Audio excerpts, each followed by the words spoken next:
Bismillahirrahmanirrahim. Alhamdulillahirabbil alamin. Allahumma shalli ala sayidina Muhammad wa ala ali sayidina Muhammad. Assalamualaikum warahmatullahi wabarakatuh. Halo teman-teman, apa kabar? Mudah-mudahan teman-teman selalu dalam lindungan Allah Subhanahu wa taala. Amin ya rabbal alamin. Alhamdulillah. Kali ini aku akan sharing lagi pengalaman sholawat dari teman-teman kita. Tapi sebelumnya, buat teman-teman yang belum punya buku ini, jangan pernah lah dan nikmati setiap sholawat seri 1, dan jangan pernah lah salawat yakinlah semua akan baik-baik aja seri 2-nya. Teman-teman yang belum punya buku 1 bisa langsung klik linknya di deskripsi box. Buku 2 juga bisa sih, cuman dia ready-nya sekitar pertengahan bulan September. Insya Allah kedua buku ini bisa nambah kalian bersalawat. Ini bukunya siapa sih? Bukunya Meliza Arnelia. Kalian kenal nggak? Aku jelas sombong bener Mbak Mel. Ini buku aku teman-teman. Kalau kalian mau beli, langsung klik linknya di deskripsi box. Dan buat teman-teman yang mau punya tasbih cantik seperti ini tasbih kiblat, bisa dicas. Nih ada hurufnya nih, huruf nama aku M, tuh ya. Ini cakep banget, dan dia bisa koneksi ke handphone, ke apa namanya, ada namanya aplikasi ikiblat. Jadi bisa ngecek sholat, jadwal sholat, arah kiblat kayak gitu-gitu, dan bisa ngecek nih, ini tasbih lupa naruh ada di mana nih, karena dia bisa bergetar. Kita cari aja, deketin handphone, kita cari-cari, nanti dia getar. Kalau dia nyala, tapi ya asal jangan sampai mati gitu loh ya. Oke, yang mau jilbab kayak aku langsung klik aja juga di klik linknya di deskripsi box. Ini jilbab instan cantik pokoknya teman-teman, nggak perlu dia harus digosok, cuman kalau kita taruh-taruh tuh nggak gampang lecek bahannya gitu ya. Oke, langsung aja aku akan bacain testimoninya. Ini dari, sebentar ya, ini dari Mbak En di Maluku. Mbak En ini udah pernah kasih testimoni teman-teman ya, tapi ngasih lagi nih, Masya Allah deh. Pokoknya kita baca bareng-bareng. Assalamualaikum Mbak. Waalaikumsalam. Aku En dari Maluku, mau ngasih testimoni lagi. Masih inget gak Mbak, testimoni aku lahiran hampir di SC, hampir di sesar, tapi gak jadi karena 500 munjiat. Ambulannya udah datang dan lain-lain Mbak. Inget banget, tenang, aku ingat ya. Singkat aja ya Mbak, mau ngasih testimoni. Jadi gini Mbak, aku dan suami dulu merantau dan ngontrak rumah ruko. Jadi punya usaha sendiri di depan jalan. Cuma karena di sana masih sepi karena masih di kabupaten. Jadi aku dan suami pindahlah ke kota. Memang ada rumah warisan di kota. Pengen di situ dulu, cuma ada adik aku dulu yang udah menikah ya, jadi malu Mbak. Karena dia udah pindah ngikut suaminya, otomatis akulah yang jagain adik bungsuku karena masih sekolah. Tapi kadang masih ngirim uang sekolah adik bungsu aku juga, tapi per bulan. Sekarang tinggal sama adekku, masih sekolah aku biayain juga. Nah, semenjak pindah otomatis suamiku kan nganggur karena mau buka usaha di rumah ini nggak bisa karena bengkel harus depan jalan, sedangkan rumah ini masuk ke dalam gang rumah. Jadi nggak bisa buat bengkel, harus di depan jalan. Belum lagi harus biayain adekku sekolah dan kebutuhan harian, mana tabungan udah menipis banget Mbak. Akhirnya suami pergi melamar kerja, ditolak melulu Mbak, udah 3 harian. Sampai di titik dimana dalam hati suamiku bilang kalau aku ditolak lagi katanya mau pulang dulu. Karena udah jam makan siang dan mau sholat zuhur dulu. Nanti baru nyari lagi karena dari pagi nyari kerja. Pas udah ditargetkan tempat untuk melamar kerja di bengkel yang mau dituju, ditolak lagi Mbak. Padahal baru sempat bilang mau melamar kerja. Mau melamar kerja doang udah ditolak, lalu terus suaranya lantang banget lagi kayak ngusir. Terus dengan agak sedikit kecewa suamiku telepon aku lagi, katanya dia ditolak lagi. Sedih banget dengarnya. Jadi Mbak, setiap dia ditolak kerja selalu telepon aku Mbak Mel. Pas mau pulang waktu itu hujan gede banget Mbak, jadi dia berteduh dulu di bengkel yang waktu itu ditolak. Sedih ya, aku tuh nggak bayangin ya, suami aku lagi nggak kerja, nyari kerjaan, setiap ditolak nelfon, nggak diterima, ditolak. Tadi tolaknya juga baru ngomong mau ngelamar udah diusir. Lu sedih banget ya Allah, sedih banget ya Allah. Mbak, kamu hebat, kamu kuat, keren. Lanjut ya. Jadi suaminya nih neduh ya, neduh di tempat yang ditolak. Jadi katanya belum bisa pulang sholat dan makan karena nggak bawa jas hujan. Mana besok adik aku sekolah, buat ongkos juga dia besok masih kurang, dan keperluan lainnya. Dalam hatiku, kasihan suamiku, banyak pikirannya juga untuk besok. Baru hujannya awet sejaman lebih. Saat itu aku sholat, dan setelah sholat zuhur aku doa sama Allah, ya Allah tolong banget kasih suamiku pekerjaan, karena udah 3 harian nyari. Karena kan kerja di bengkel itu dibayarnya per hari mbak, jadi bisa buat keperluan besok. Sambil nangis mbak, doa dan zikir aku istighfar 100 kali, la haula wala quwata illa billah 100 kali, hasbunallah wa ni'mal wakil 100 kali, ya Hanan ya Manan ya Fatah ya Rozak ya Ghani ya Mukni 100 kali, doa Nabi Yunus 100 kali, subhanallah wa bihamdi subhanallahil azim 100 kali, alhamdulillah 100 kali, salawat Ibrahimiyah 11 kali, munjiat 11 kali, salawat Nabi 111 kali, salawat Jibril 1000 kali, sekali duduk Al-Fatihah 7 kali, Al-Waqiah sekali. Setelah itu baru aja beranjak dari tempat duduk karena udah kebelet ke kamar mandi mbak, suamiku tiba-tiba telepon. Aku kira mau ngasih kabar, mau OTW pulang karena hujan udah reda. Jadi mbaknya tuh kebelet. Aduh pengen ke kamar mandi, ditelepon sama suaminya gitu kan, ngasih kabar. Katanya dia langsung kerja, kasih kabar diterima di tempat yang barusan waktu tadi dia ditolak gitu loh. Katanya dia langsung kerja, jadi pulang sore agak malam, makan dan sholat di sana aja. Dengar kabar itu seketika hilang kebeletnya mbak, ya Allah alhamdulillah. Terus sampai di rumah malamnya aku nanya kan ke suamiku, alasannya kenapa bos tiba-tiba berubah. Katanya waktu suamiku udah start motor mau pulang, tiba-tiba bosnya manggil.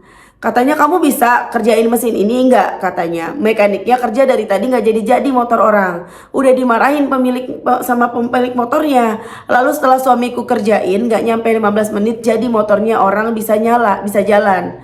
Terus seneng banget orangnya. Nah saat itu juga keterima kerja. Dan pas mau pulang dari tempat kerja tiba-tiba bosnya bilang kayak ada yang bisikin dia, katanya terima kerja aja.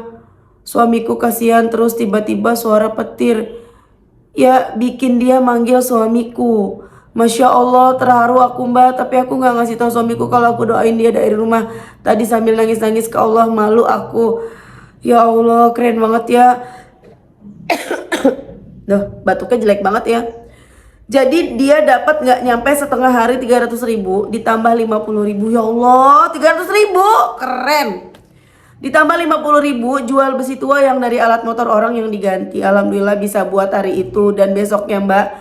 Terus belum sampai 2 mingguan kerja dia diangkat jadi kepala mekanik mbak. Karena katanya dia lebih tahu kerja motor, lebih menguasai tentang kerusakan motor ketimbang yang lain. Jadi bosnya itu padahal udah menilai diam-diam tentang cara kerja suamiku, gimana lebih cepat, yang mana diantara mekaniknya yang lebih menguasai kayak gitu-gitu mbak. Masya Allah, tapi itulah mbak, ada mekanik yang lain yang iri sama pasti dia, aku sebelum baca aja udah kepikiran pasti tuh.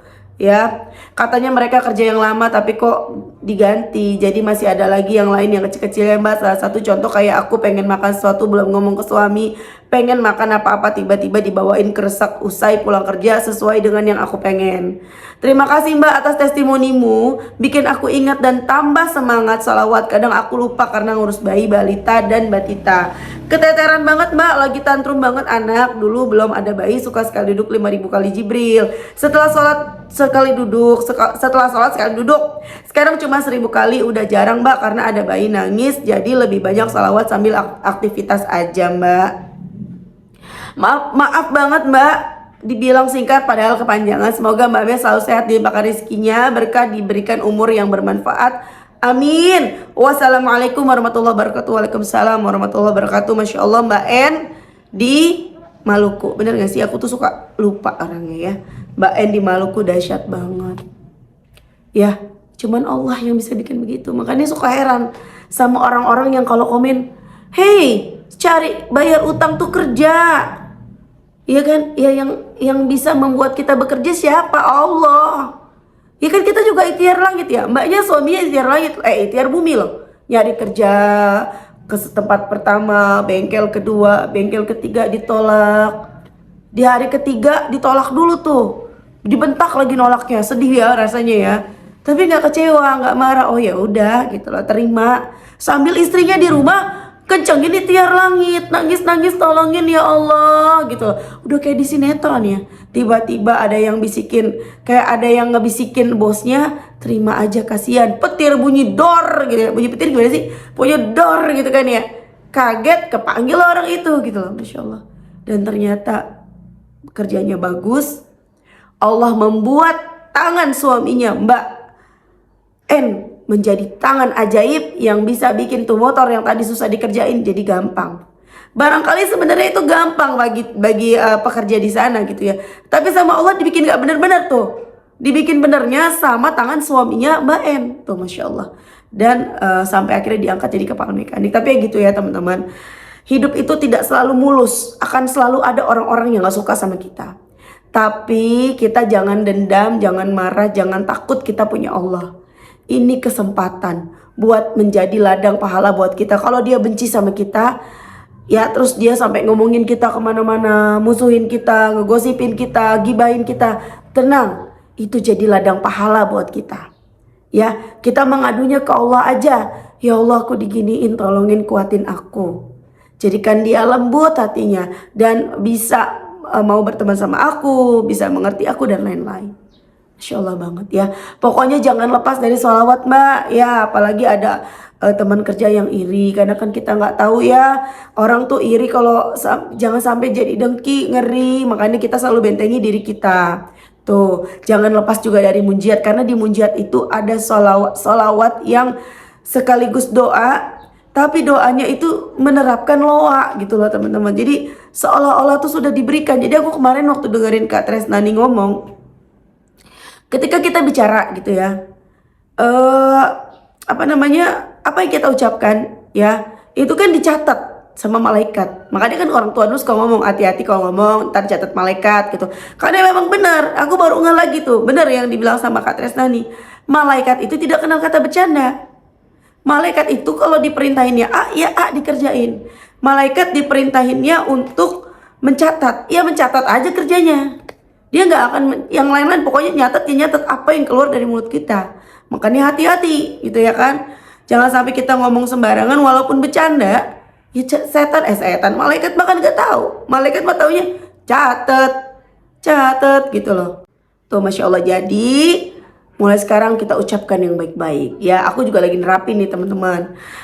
Setiap bangun tidur itu kan ada dimana kita tuh bahasanya aku nggak tahu ya teman-teman ya, bahasanya tuh high, low, apa vibra, aku nggak ngerti, aku nggak paham. Pokoknya intinya bangun tidur kita kan masih kayak antara sadar nggak sadar. Itu kan aku biasanya kalau kebangun ngucapin doa bangun tidur itu, alhamdulillah aku selalu ucapin dan aku baca salawat. Tapi aku tambahin, terima kasih ya Allah, akhirnya aku bisa umroh sama keluarga aku.